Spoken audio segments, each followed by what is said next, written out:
풍족한 시대에 살고 있습니다.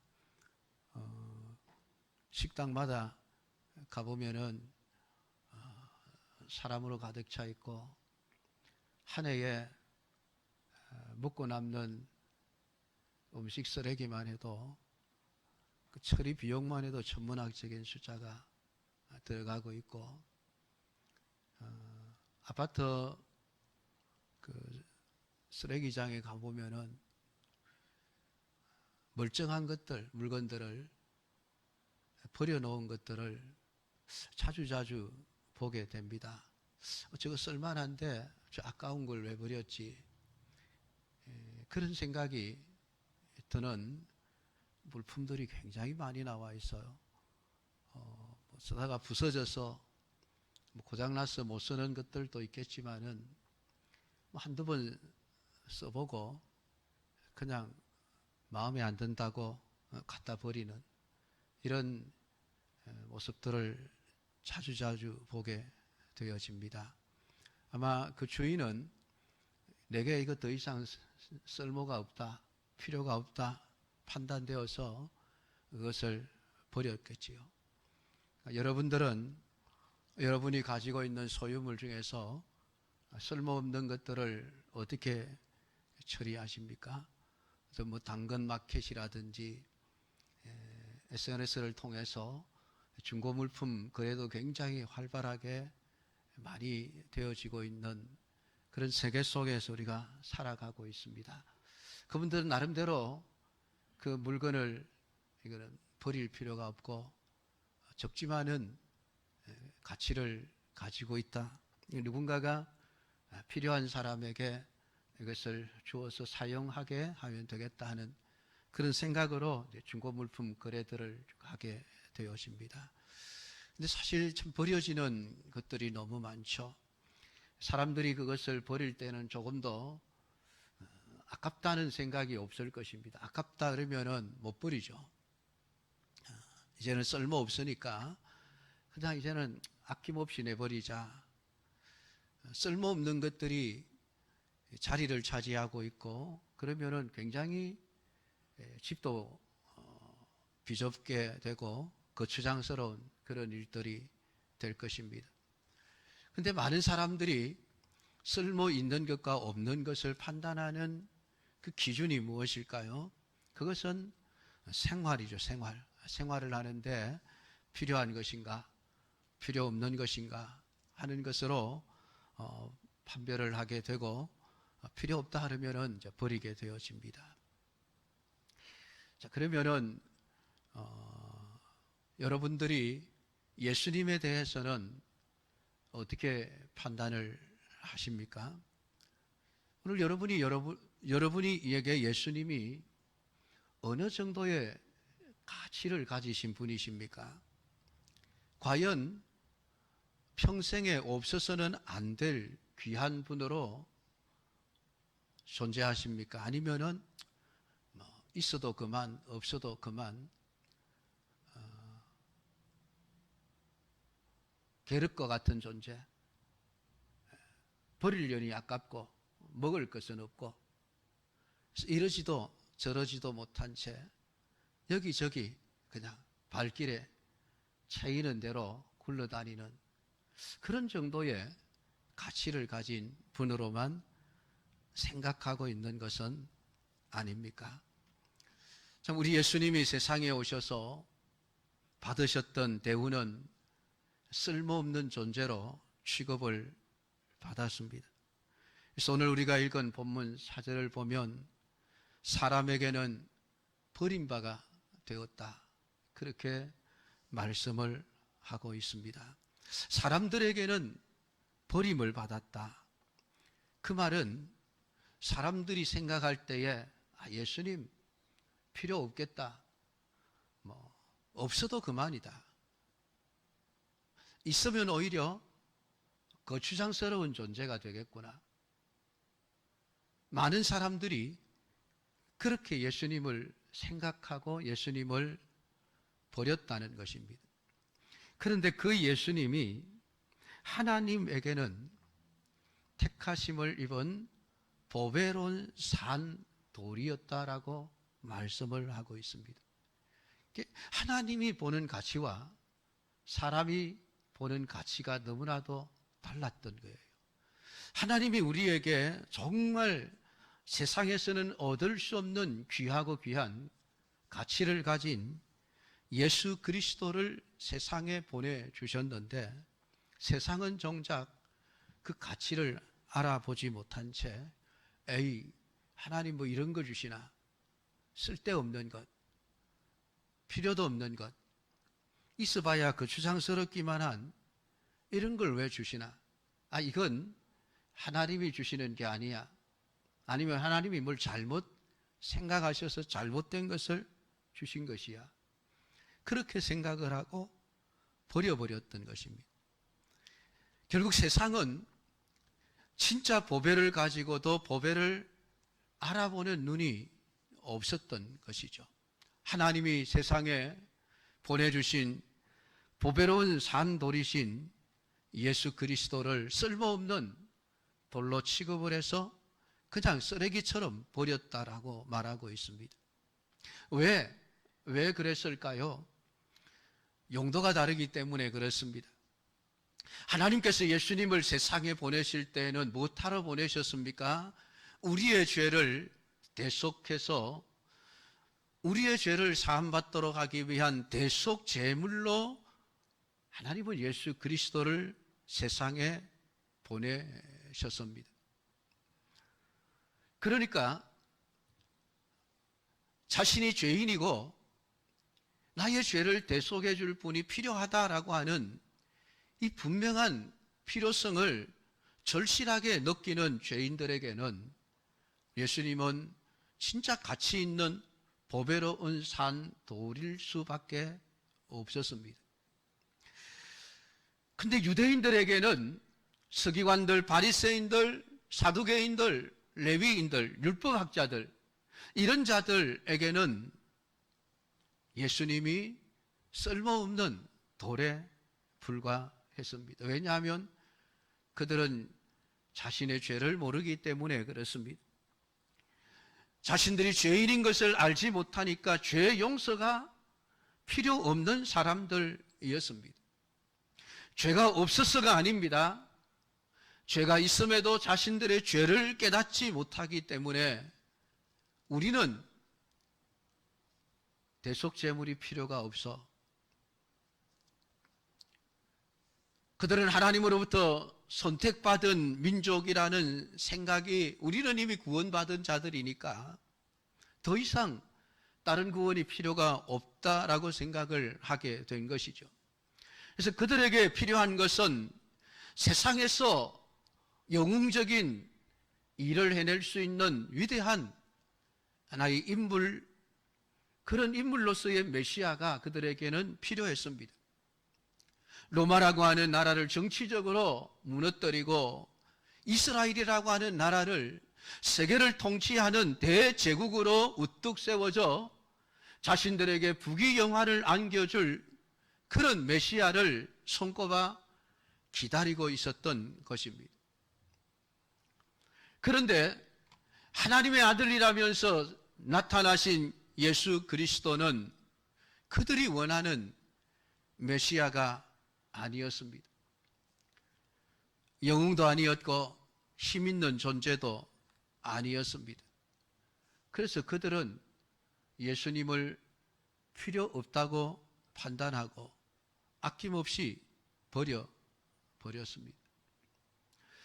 여러분, 이것은 지금도 다르지 않아요. 지금도 우리는 예수 그리스도를 보배로운 산돌로 인정을 하고 그분이 주신 이 대속의 은혜 가운데서 주님을 찬양하고 감사하며 이렇게 예배를 드리고 있지만은, 지금도 예배당 바깥에 수많은 사람들은 예수님을 필요로 하지 않습니다. 그들은 예수님을 아낌없이 버려버립니다.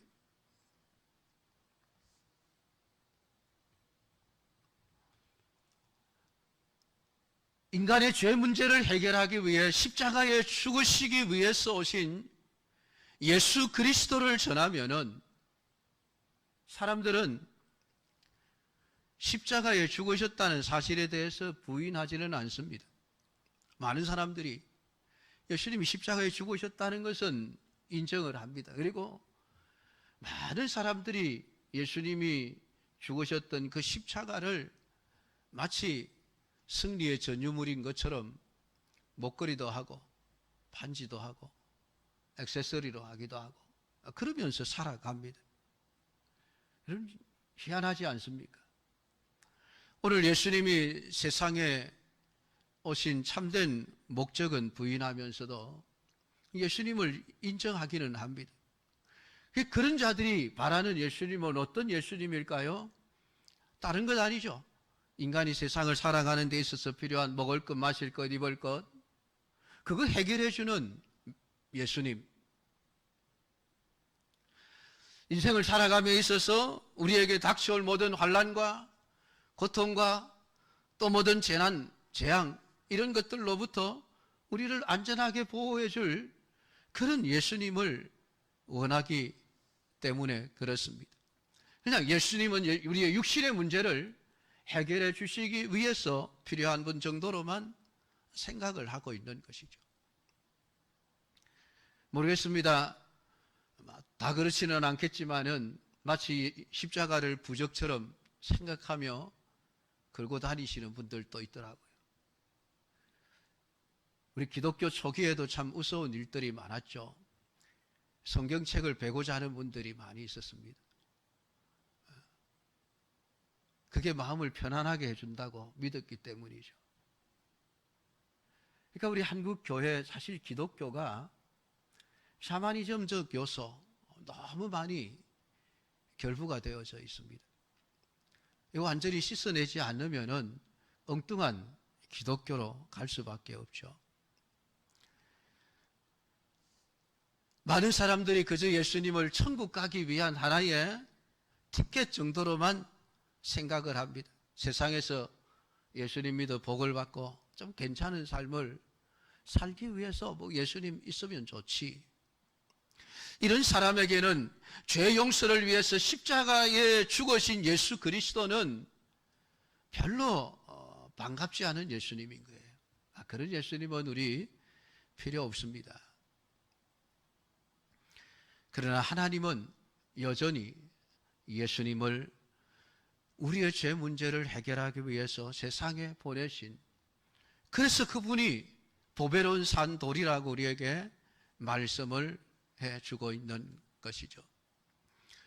사랑하는 성도 여러분, 오늘 이 예수 그리스도를 믿는 자들을 향해서 성경은 너희도 산돌같이 신령한 집으로 세워지고 예수 그리스도로 말미암아 하나님이 기쁘게 받으실 신령한 제사를 드린 거룩한 제사장이 될지니라 라고 기록을 하고 있습니다.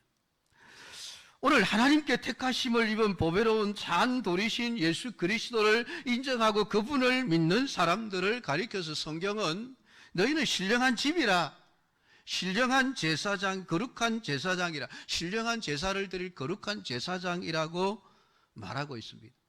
이게 누구를 가리키는 겁니까? 우리죠. 우리 예수 믿는 우리들, 구원받은 우리들.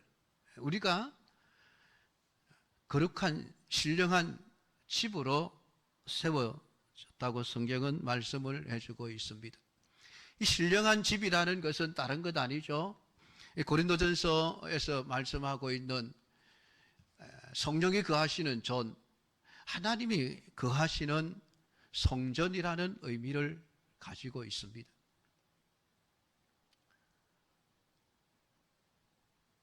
여러분이 안에 과연 예수님이 계시는가라고 하는 문제죠. 신령한 집으로 세워진다는 것은 내 안에 예수님이 계셔야만 되는 문제입니다. 예수님 없는데 무슨 신령한 집입니까? 아니죠. 그는 그냥 일반적인 우리 육체와 같은 것이죠. 그러나 보배로운 산돌이신 예수 그리스도를 내 안에 구주로 모셔드리게 되는 그 순간 나는 신령한 집으로 세워지는 거예요. 머릿돌이 대신 예수 그리스도에 의해서 세워지는 거룩한 집, 하나님이 거하시는 하나님의 집으로 세워집니다. 그렇다고 해서 우리의 외적인 삶이 갑자기 변화되고 이런 것은 또 아니죠.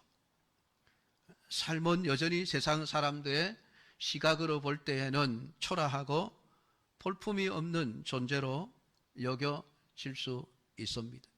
그러나 오늘 우리의 내면의 변화는 우리가 다 하나님이 거하시는 거룩한 성전으로 변화되어져 있다는 것입니다. 그것이 예수 믿는 사람들에게 일어나는 내면적인 변화죠. 우리의 육신은 보잘것없을 수 있을지 모르겠습니다. 사도 바울은 이런 우리를 가리켜서 질그릇 안에 보배를 가진 존재라고 표현을 했습니다. 우리의 이 연약한 육신은 세상 사람들과 비하면은 나을 바가 없죠. 오히려 못하는 경우들이 더 많을 것입니다. 그럼에도 불구하고 바울은 우리는 그냥 겉보기에 질그릇에 불과하지만은 우리 안에는 예수 그리스도라고 하는 보배가 담겨 있는 존재입니다. 그래서 우리는 그 겉으로 보기에는 아무것도 가진 것이 없는 자 같이 보입니다. 그러나 우리는 모든 것을 다 가진 자입니다. 사도 바울은 그렇게 고백을 했습니다. 왜냐하면 이 진리를 깨달았거든요. 중요한 것은 우리의 육신적이고 외부적인 그런 삶이 아니라 내 안에 진짜 하나님이 보배로 인정하시는 그 보배이신 예수 그리스도가 내 안에 계신가? 그러면은 나는 진짜 보배를 가진 부자라는 이야기죠, 여러분.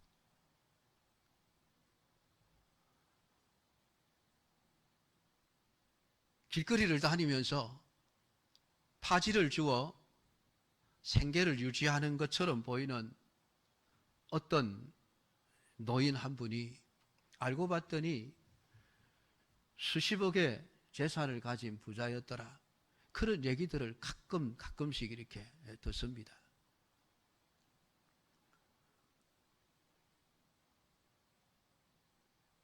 겉으로 볼 때에는 그는 정말 가난한 사람이죠. 야, 가진 것이 없어서 저렇게 초라하게 파지를 주우면서 리아카를 끌고 그렇게 사는구나. 아마 주위에 많은 사람들은 좀 불쌍하다. 내가 어떻게 좀 도와줄 수 없을까? 막 그런 생각을 하면서 살아갔겠죠. 그러나 정작 본인은 누구보다 부자였던 거예요. 그게 겉모습이 중요한 게 아니죠. 우리의 안에 진짜 보배가 되신 예수 그리스도가 안에 살아계시는 분들은 다 하나님의 신령한 집입니다. 누구보다도 부유한 자임을 잊지 마시기를 주님의 이름으로 축복합니다. 여러분, 세상의 기준을 가지고 세상과 여러분을 비교하지 마십시오.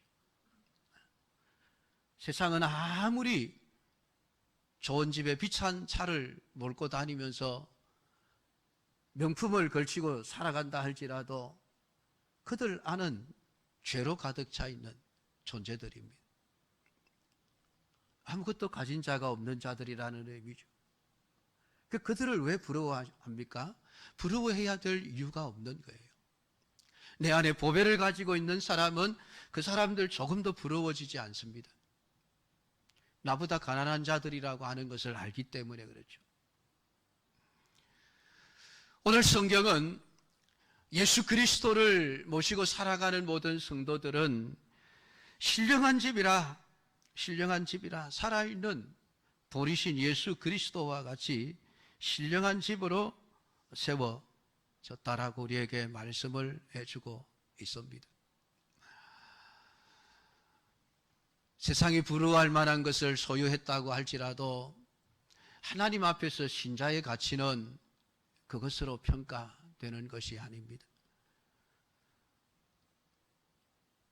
내 안에 예수 그리스도가 있는가 없는가, 하나님은 그것을 가지고 나를 평가합니다.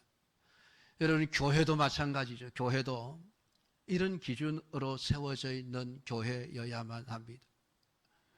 화려한 예배당 건물보다 아무것도 없는 가난한 자라고 할지라도 오늘 내 안에 그리스도를 모시고 그리스도의 은혜를 알고 감사하며 살아가는 그 한 사람을 귀하게 여길 수 있는 교회, 그것이 그리스도를 안에 모시고 살아가는 성도들이 모인 참된 교회의 모습이 아니겠습니까?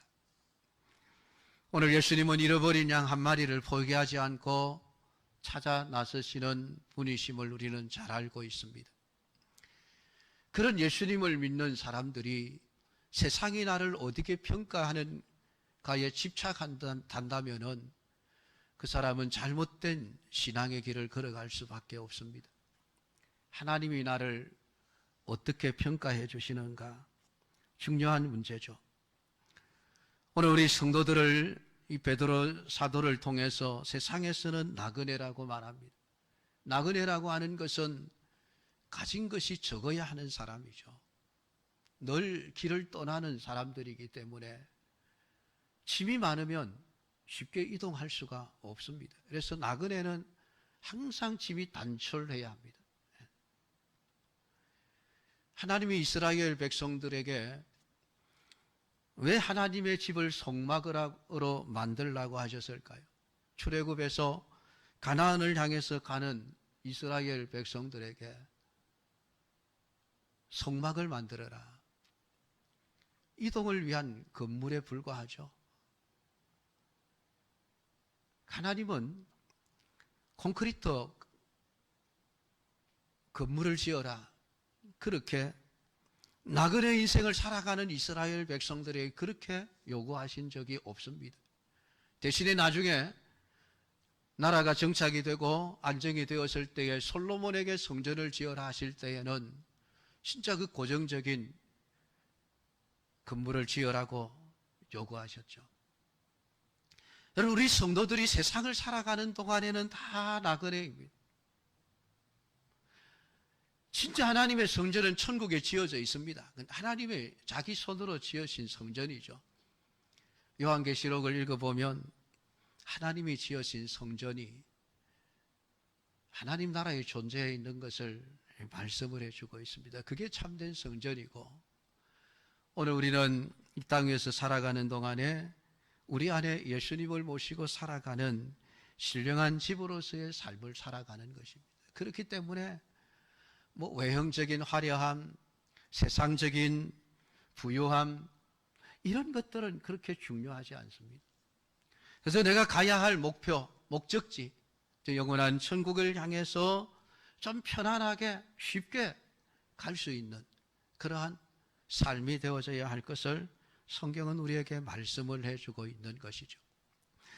또한 우리가 신령한 집으로 세워져 있기 때문에 우리는 자연스럽게 신령한 제사를 드릴 거룩한 제사장이라고 불리워지고 있습니다. 성전에서 하는 일은 하나님께 제사를 드리는 일입니다. 그러니까 주의 성전인 우리 성도들에게 있어야 할 것은, 필히 있어야 할 것은 신령한 제사죠. 그래서 신자를 거룩한 제사장이라고 부르는데, 이 신령한 제사라고 하는 것은 구약에 희생양을 잡아서 드리는 제사와는 다른 제사일 수밖에 없습니다. 오늘 신자는 너나 할 것 없이 모두가 다 거룩한 제사장입니다. 그래서 9절에 가면 우리를 왕같은 제사장이라고 부르게 되어집니다. 그러니까 여러분, 한 사람 한 사람은 하나님 앞에 늘 제사를 드리는 삶이 되어져야 합니다. 구약시대의 제사장은 양을 잡고 소를 잡고 피를 흘리고 제물을 태워서 하나님 앞에 제사를 드려야만 했습니다. 그런데 신령한 제사는 그러한 희생 제사를 말하는 것이 아닙니다. 왜냐하면 예수님께서 완전한 희생 제사로서 제사를 완성시켰기 때문에 그렇습니다. 그러니까 이제 그 그리스도를 모시고 살아가는 신령한 집인 거룩한 제사장들인 우리 성도들이 드리는 신령한 제사라고 하는 것은 나를 구원하신 예수 그리스도의 그 구원의 은혜를 알고 감사하며 찬양하는 제사를 드리는 것을 말하는 것입니다. 그것을 신령한 제사라고 말하고 있습니다. 사랑하는 성도 여러분, 오늘 여러분이 하나님을 예배하는 일, 하나님을 찬송하는 일, 그게 여러분의 인생에 정말 가장 중요한 일이 되어져야만 합니다. 내가 정말 예수 믿고 내 안에 예수 그리스도가 계신다고 한다면은 나는 거룩한 제사장이야. 구약시대 아론의 자손 제사장들이 날마다 하나님 앞에 제사를 드려야 했듯이 오늘 우리의 모든 삶은 하나님이 내게 주신 구원의 그 은혜에 감사하며 찬양하는 찬양의 제사, 감사의 제사. 여러분, 이런 제사가 날마다 우리 자신에게서 하나님 앞에 드려지는 삶을 살아내어야 한다는 것입니다. 물론 그렇다고 해서 예배당에 꼭 모여서 형식을 따라서 묵도하고 찬송하고 기도하고 뭐 이런 식으로 제사를 드려야 한다는 그런 의미는 아닙니다. 오늘 여러분의 마음속에 길을 가면서도 일을 하면서도 나를 구원하신 하나님, 내 안에 계신 하나님의 은혜를 감사하고 그 감사의 기쁨으로 하나님을 찬송할 수 있다면은 그게 그 신령한 제사인 거예요. 오늘 이 시간에 오늘 베드로를 통해서 우리에게 말씀하시는 너희는 신령한 집이다. 너희는 거룩한 제사장이다. 신령한 제사를 드려야 할 자들이라. 오늘 이 말씀의 의미를 여러분들이 분명하게 깨닫고 오늘 여러분에게 예수 그리스도가 가장 귀한 보배로 인식이 되어지고 그래서 그 보배를 주신 하나님과 나로 하여금 신령한 집으로 세워지게 하신 그리스도의 은혜에 늘 감사하는 신령한 제사를 드리는 거룩한 제사장의 삶을 살아내는 믿음의 사람들이 다 되기를 축복합니다. 기도하십시다. 하나님 아버지 은혜를 감사드립니다. 오늘 오후에도 우리가 하나님을 예배하게 하심을 감사드립니다. 너희는